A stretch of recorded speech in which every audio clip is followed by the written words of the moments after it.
Good morning बच्चों। आज हम हमारा second lesson the tsunami start करते हैं।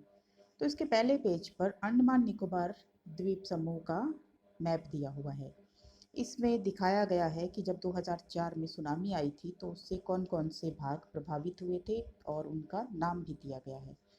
तो चलो हम हमारा लेसन स्टार्ट करते हैं कि सुनामी क्या होती है। सुनामी एक विशाल और शक्तिशाली लहर होती है जो समुद्र के नीचे उठती है जब भूकंप आता है। 26 दिसंबर 2004 को सुनामी आई थी थाईलैंड में और इससे भारत के भी कुछ भाग जैसे कि अंडमान निकोबार द्वीप और तमिलनाडु का तटीय इलाका भी प्रभावित हुआ था। तो इस लेसन में ऐसी कुछ कहानियाँ दी गई है जो उन लोगों के हौसले और साहस को दिखाती है। क्या जानवरों को सुनामी के आने का पहले ही पता चल जाता है? इस लेसन में कुछ ऐसी कहानियाँ भी दी गई है। These stories are all from the Andaman and Nicobar archipelago.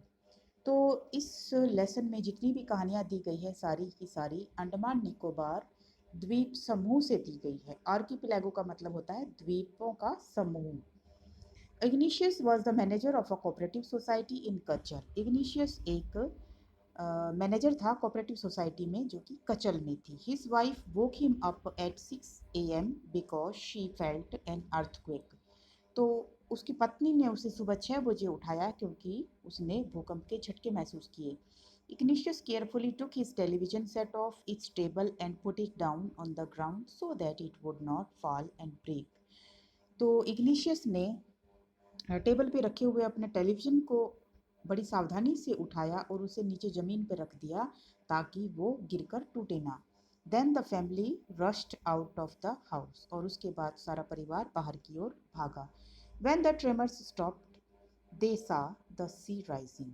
और जब ट्रेमर्स माने होता है भूकंप के झटके, जब झटके बंद हो गए भूकंप के तो उन्होंने देखा कि समुद्र का पानी ऊपर उठ रहा है। In the cows and confusion two of his children caught hold of the hands of their mother's father and mother's brother and rushed in the opposite direction। तो काउज और कंफ्यूजन का मतलब होता है, काउज माने अराजकता, अराजकता माने डर भय, और कंफ्यूजन माने असमंजस की स्थिति जिसमें हमें कुछ समझ में ना आए। तो ऐसी अराजकता और असमंजस की स्थिति में उसके दोनों बच्चों ने अपने मामा और अपने नाना के हाथ पकड़े हुए थे और वो दोनों उनके साथ में ऑपोजिट डायरेक्शन में उल्टी दिशा में वो भागने लगे।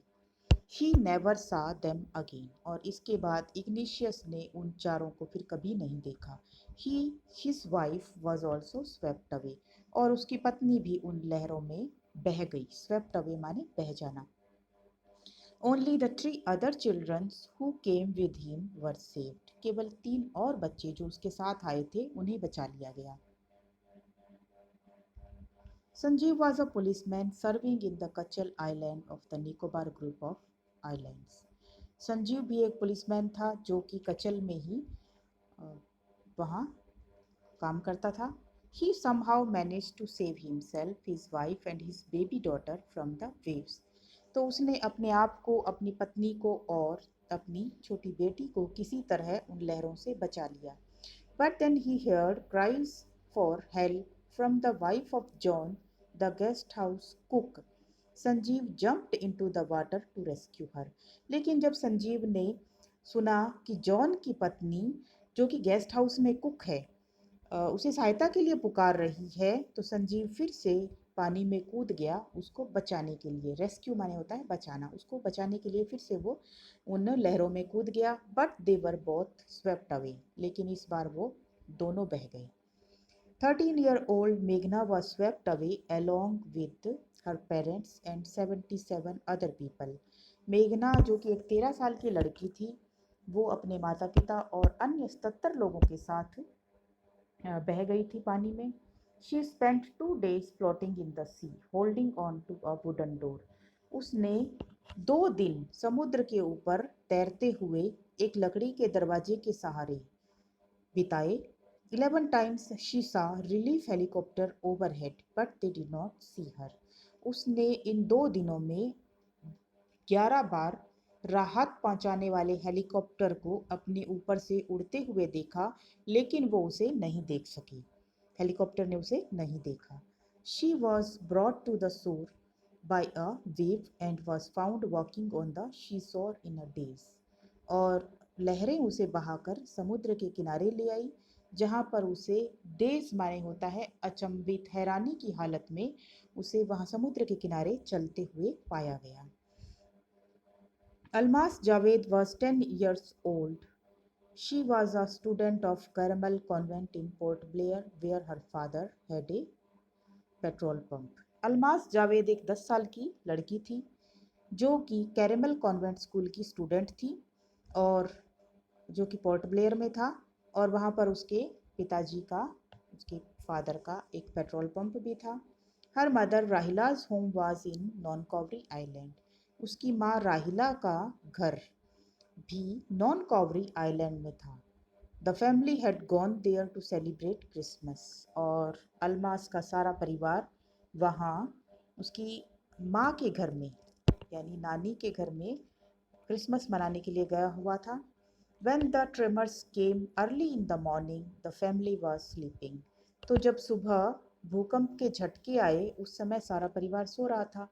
Almas father saw the sea water recede. Almas के फादर ने देखा कि समुद्र का पानी पीछे की ओर जा रहा है।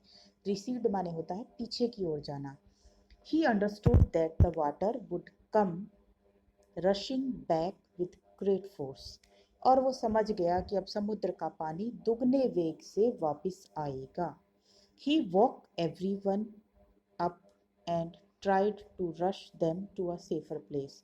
और उसने सभी को उठाया और उन सभी को किसी सुरक्षित स्थान पर ले जाने की कोशिश की। As they ran, her grandfather was hit on the head by something and he fell down। और जैसे ही वो भागने लगे तो अलमास के नाना जी किसी चीज़ से टकरा गए और उनका सिर किसी चीज़ से टकरा गया और वो नीचे गिर गए। Her father rushed to help him. अब अलमास के फादर उनकी हेल्प करने के लिए दौड़े। Then came the first giant wave that swept both of them away. और तभी पहली विशाल लहर आई और उन दोनों को बहाकर ले गई। Almas mother and aunt stood clinging to the leaves of a coconut tree calling out to her. तो क्लिंगिंग माने होता है चिपकना या जोर से पकड़े रहना। अलमास की माँ और उसकी मौसी ने एक नारियल के पेड़ के पत्तों को जोर से पकड़ा हुआ था और वो उसे अलमास को अपने पास बुला रही थी।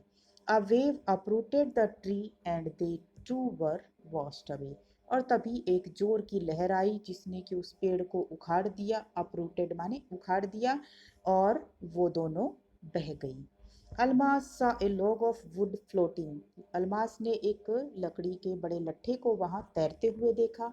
She climbed on to it. वो उसके ऊपर चढ़ गई। Then she fainted. फेंटेड माने होता है बेहोश हो जाना। और उसके बाद वो बेहोश हो गई। When she woke up she was in a hospital in Kamorta. और जब उसे होश आया तो उसने अपने आप को कोमार्ता के एक हॉस्पिटल में पाया।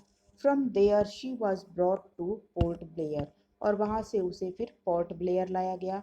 The little girl does not want to talk about the incident with any one. छोटी लड़की किसी के साथ भी इस घटना के बारे में बात नहीं करना चाहती। She is still traumatised. Traumatised का मतलब होता है सदमे में होना, क्योंकि वो अभी भी सदमे में है। ओके बच्चों, आज इतना ही करते हैं, सेकंड पार्ट कल करेंगे।